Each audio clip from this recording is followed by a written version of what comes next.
Good morning, students. Myself Seema Virmani. I am your English teacher. Today I will teach you English reader lesson number 8, the story of Icarus. Let's start reading. Long, long ago, on the island of Crete, in the country of Greek, there lived a man. His name was Daedalus. He was a clever man who was good at making things. Daedalus loved to watch the birds fly. He watched the way they used the wings. He watched the way they moved their wings. He watched the way the winds move. He saw how the feathers lay one upon another in the wings. बहुत समय पहले की बात है। Island में Greek नामक country जो देश था, वहाँ पर एक व्यक्ति रहता था। उसका नाम था डेडालस। वो बहुत ही चालाक और बहुत अच्छी चीज़ें बनाने वाला इंसान था। डेडालस को चिड़ियों को देखना उनको बहुत पसंद था। वो चिड़िया कैसे उड़ती हैं, कैसे वो अपने विंग्स को मूव करती हैं और कैसे वो हवा में उड़ती हैं और उनके फैदर्स जो उनके पंख होते हैं वो कैसे होते हैं, उसको इसके बारे में जानना बहुत पसंद था क्योंकि वो बर्ड्स को बहुत पसंद करता था। Daedalus walked through the fields. There were lots of feathers that had fallen from the birds flying in the sky. He collected the feathers and took them home. There he laid the feathers one upon another and stuck them together with wax. He made a pair of wings and fitted them in his arms. जो Dedalus था वो एक दिन मैदान में के तरफ से जा रहा था। उसने देखा कि बहुत सारे फैदर्स जो हैं वो ज़मीन पर गिरे पड़े हैं। जो आसमान में पक्षी उड़ रहे हैं उनके पंख टूट कर गिरे हुए हैं। उसने वो पंख उठाए और उनको अपने घर ले गया और उसने उन फैदर्स को एक के ऊपर एक रख कर उनको वैक्स से चिपका दिया और एक जो है पंखों का जोड़ा बनाया और उसे अपने जो है आर्म्स पर, अपने कंधे पर फिक्स किया। Every day Daedalus put on his wings. He moved his wings like a bird. हर सुबह वो जो है वो विंग्स पहनता और उस विंग्स को पक्षी की तरह हिलाता, मूव कराता। Day after day he preached how to fly like a bird. Then one day Daedalus was able to fly. हर सुबह वो यही सोचता, वो उन विंग्स को हिलाता, मूव कराता और हर सुबह वो यही सोचता कि वो कब चिड़ियों की तरह उड़ेगा।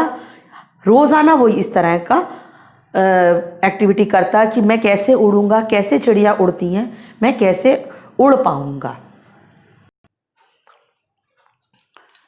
Daedalus had a son called Icarus. Icarus watched his father practice flying.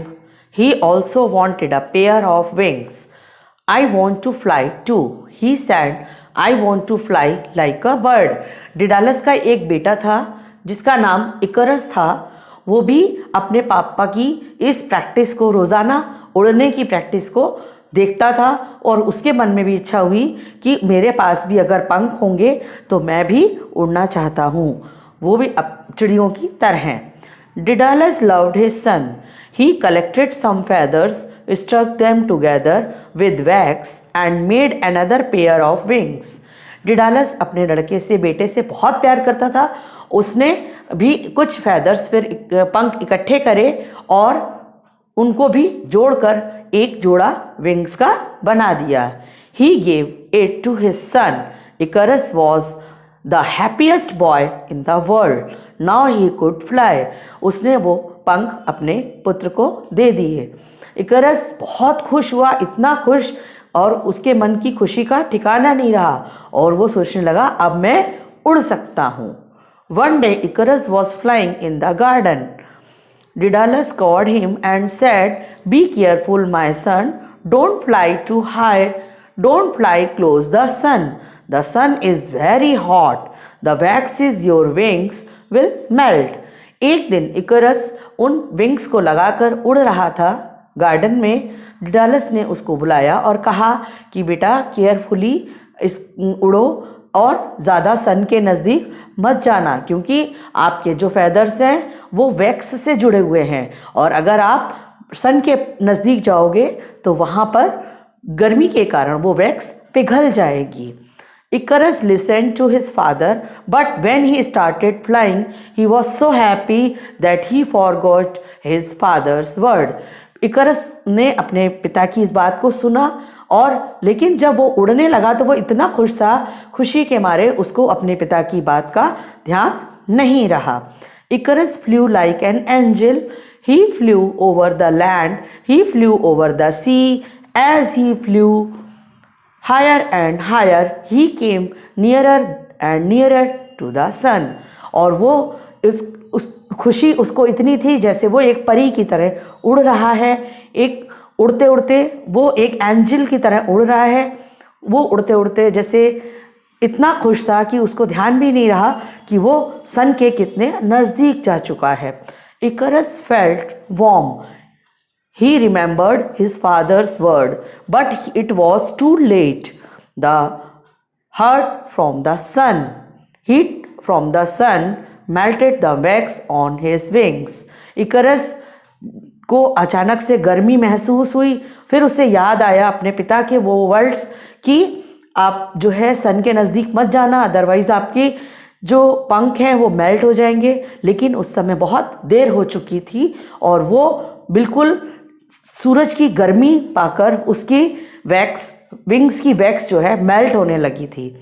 The feathers fell away and with the great splash the Icarus fell into the sea. और वो वैक्स मेल्ट होने के कारण विंग्स उसके टूट गए और वो जो है नीचे समुद्र में गिर गया। Okay students, I hope you understand this story. Now I will send you this lesson exercise and do your work in your fair notebook. Okay, thank you.